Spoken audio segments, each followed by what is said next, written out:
Sorry. Right. ఒక మాట జనసేన సుజాత గారి దగ్గరికి వెళ్దాం. జనసేన సుజాత గారు, రెండు అంశాలండి ఇక్కడ. పవన్ కళ్యాణ్ గారి మీద, ఈ వాలంటీర్ల మీద ఆయన చేసిన వ్యాఖ్యలకు సంబంధించి కేసుని రీఓపెన్ చేయాలని హైకోర్టుకి వెళ్ళారు జడా శ్రవణ్ గారు, మాజీ జడ్జి అండ్ ప్రస్తుతం లాయర్.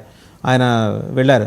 ఒక రాష్ట్ర వ్యాప్తంగా ఉన్న అంశాన్ని ఒక జిల్లాలో ఉన్న ఒక మ్యాజిస్ట్రేట్ కోర్టు ఎట్లా దానికి సంబంధించిన నిర్ణయం ప్రకటిస్తుంది, తీర్పిస్తుంది అని చెప్పి సవాల్ చేస్తూ రీఓపెన్ చేయాలని అదొక అంశం. దానికి తోడు ఈ స్పెక్యులేషన్స్ ఎక్కువగా, అంటే వైసీపీ నుంచి మీ వైపు చూస్తున్న అవంతి శ్రీనివాస్ గారు, లేకపోతే ఇంకా గ్రంథి శ్రీనివాస్ గారు, వీళ్ళందరినీ తీసుకుంటే రేపొద్దున జనసేనలో ఉన్న మా పరిస్థితి ఏంటి, జనసేన వైసీపీకి జెరాక్స్ కాపీలాగా మారిపోతుందనే విమర్శలు, ఆరోపణలు. సార్, వాస్తవంగా ముందుగా మీకు అలాగే 99 ప్రేక్షకులకి ప్యానెల్లో ఉన్న తోటి ప్యానలిస్టులందరికీ శుభోదయం అండి. సార్, వైసీపీ నుంచి నాయకులు వస్తున్నారు అంటే కనుక అది ఎన్డీఏ కూటమి నేతలందరితో చర్చించిన తర్వాతే, వాళ్ళకి ఒక క్లీన్ చిట్ తీసుకున్న తర్వాతే, వాళ్ళ దగ్గర సరైన ఒక హామీ తీసుకున్న తర్వాతే పార్టీలోకి తీసుకుంటున్నారు సార్. పార్టీలోకి తీసుకున్నా కూడా ఇమ్మీడియట్ గా వాళ్ళకి ఏదో పదవుల్లో ఏదో ఇవ్వట్లేదు. ముందు ప్రజాసేవ చేసుకుని ప్రజల్లో వాళ్ళు ఒక మద్దతుని, ఒక ప్రజల నుంచి వాళ్ళకి అనుకూలంగా ప్రజాసేవ చేయడానికి వాళ్ళకి ఒక అవకాశం ఇచ్చి, ఎందుకంటే నాయకుడు ఎటువంటి వాడైనా కూడా పార్టీని బట్టి వాళ్ళ పద్ధతులు కానీ, వాళ్ళు ప్రజల్లో వాళ్ళు చేసే సేవ కానీ, ప్రజల దగ్గర నుంచి తీసుకునే మద్దతు కానీ ఆధారపడి ఉంది సార్. ఎందుకంటే ఒక నాయకుడు వైసీపీలో ఉన్నప్పుడు ఎట్లా ప్రవర్తిస్తున్నాడు, జనసేనలో ఉన్నప్పుడు ఎలా ప్రవర్తిస్తారు, టీడీపీలో ఉన్నప్పుడు ఎలా ప్రవర్తిస్తారు అన్నది చాలా స్పష్టమైన తేడా కనిపిస్తుంది. మనం చూసాం.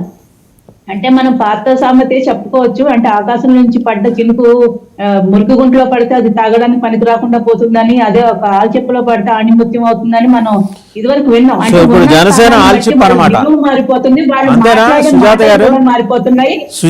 ప్రజల పట్ల సుజాత గారు, జనసేన ఆల్చిప్ప అంటారు, వైసీపీ మురిగుంట, జనసేన ఆల్చిప్ప. సార్, నేను వైసీపీని మురిగుంటాను అనలో, కానీ జనసేన అయితే చెప్పండి 100%. అందులో ఏం డౌట్ ఏం లేదు సార్. ఖచ్చితంగా ప్రజల కోసమే ఏర్పడిన పార్టీ, ప్రజల కోసమే పనిచేస్తాము. ఇక్కడికి ఎవరు వచ్చినా కూడా, ఏ పార్టీ నుంచి వచ్చినా కూడా ప్రజాసేవ చేయాల్సిందే, ప్రజలకు అనుగుణంగా నడుచుకోవాల్సిందే సార్. అందులో డౌట్ ఏం లేదు. నేను వైసీపీని బురదగుంట అనే ఆ స్థాయికి నేను వెళ్ళను సార్. వాళ్ళు ఏంటన్నది ప్రజలే నిర్ణయిస్తారు. ఖచ్చితంగా జనసేన అయితే చెప్ప కడిగిన ముత్యం లాంటిదే సార్. అందులో డౌట్ ఏం లేదు. కాకపోతే ఇప్పుడు వైసీపీ నుంచి ఎవరి నాయకులు వచ్చినా, టీడీపీలోకి వచ్చినా, జనసేనలోకి వచ్చినా కూడా కూటమి నేతలు అందరూ చర్చించే తీసుకుంటున్నారు. అలాగే వాళ్ళు వచ్చినంత మాత్రాన ఇక్కడ ఇప్పటి వరకు పనిచేసిన జన సైనికులు కానీ, వేరు మహిళలు కానీ మాకు ఎటువంటి అభ్యంతరం లేదండి. ఎందుకంటే పవన్ కళ్యాణ్ గారు మా యొక్క గౌరవాన్ని ఏం తగ్గించినవారు. అలాగే పార్టీలోకి వచ్చిన నేతలు ప్రజల పట్ల వాళ్ళకు ఉండే ప్రజాసేవ దృక్పథాన్ని కూడా పవన్ కళ్యాణ్ గారు మారుస్తారు.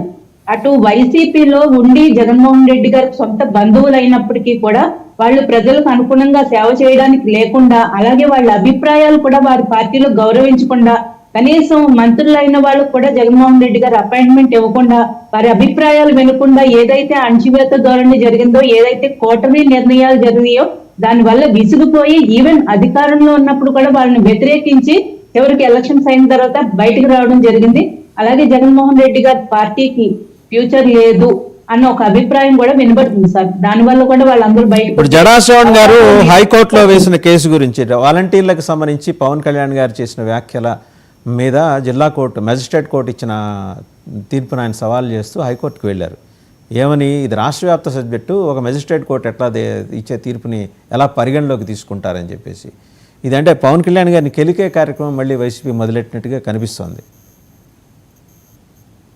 పవన్ కళ్యాణ్ గారినో లేదంటే చంద్రబాబు నాయుడు గారి మీదో ఎవరైతే ఒక గట్టిగా వాయిస్ వినిపించే వ్యక్తి దొరికారంటే వైసీపీ వాళ్ళని నెత్తిన పెట్టుకుని మోయడం మనం ఇంతకు ముందు కూడా చూసాం సార్. ఏదో ఒక అంశాన్ని తెర మీదకు తీసుకుని వచ్చి డైవర్షన్ పాలిటిక్స్ చేయడం వాళ్ళ అధికారంలో ఉన్నప్పుడు అదే పద్ధతి, అధికారంలోంచి దిగిపోయిన తర్వాత కూడా అదే పద్ధతి సార్. ఏదో ఒక వ్యక్తిని తీసుకురావడం, కొన్ని రోజులు మీడియాలో హడావిడి చేయడం తప్ప వీళ్ళు ప్రజల వైపు నుంచి ప్రజాసేవ చేద్దామనే ఉద్దేశాలు లేవు. ఇప్పటికైనా కూడా అంటే రాష్ట్రంలో కానీ, స్వయంగా జగన్మోహన్ రెడ్డి గారి నియోజకవర్గంలో కానీ చేయాల్సిన అభివృద్ధి కార్యక్రమాల గురించి కానీ, అక్కడ కావాల్సిన రిక్వైర్మెంట్స్ గురించి కానీ ఆయన ఏ రోజు మాట్లాడింది లేదు. ఆయన ఎట్లు అసెంబ్లీకి రారు, వాళ్ళ ఎమ్మెల్యేలను కూడా రానివ్వట్లేదు.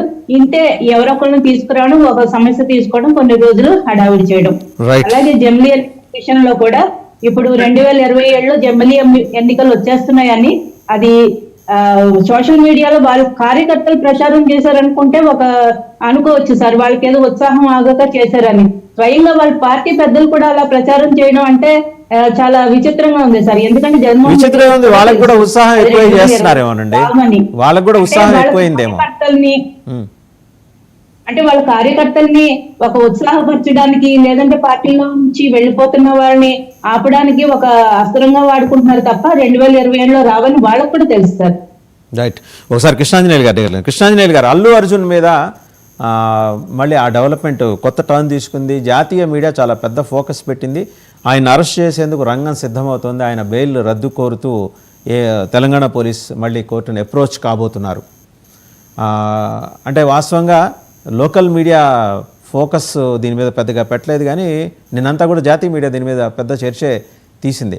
అంటే ఆయన థియేటర్కి వెళ్ళినప్పుడు జరిగిన భద్రతా లోపాలు ఏదో ఒకటి మళ్ళీ మొత్తానికి ఏంటంటే దాని మీద పుండు మీద తిరిగి కారం చల్లటానికైతే తెలంగాణ ప్రభుత్వం చూస్తున్నట్టు కనిపిస్తుంది. ఇదేంటిది, దీని నుంచి ఏమైనా పొలిటికల్ ఇది బెనిఫిట్ ఏమైనా పొందాలని ఏమైనా ప్రయత్నిస్తుందో తెలంగాణ ప్రభుత్వం?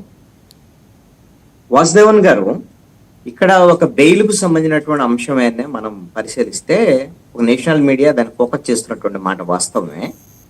బెయిల్ ఇచ్చేటప్పుడు అన్ని కోణాల్లో పరిశీలిస్తుందండి కోర్టు. తర్వాత ఆ బెయిల్ రద్దుకు సంబంధించినటువంటి అంశాన్ని మనము ఆలోచిస్తే ఎట్టి పరిస్థితుల్లో కూడా బెయిల్ ఇవ్వటానికి ఎన్ని కోణాల్లో ఆలోచిస్తుందో దానికి 4 రెట్ల కోణాల్లో బెయిల్ రద్దుకు సంబంధించినటువంటి అంశాన్ని ఆలోచించేదానికి బెయిల్ రద్దులు చాలా తక్కువ సమయాల్లో మాత్రమే జరిగేదానికి అవకాశం ఉంది. ఎప్పుడు జరుగుతాయి అని అంటే ఆ కేసుకు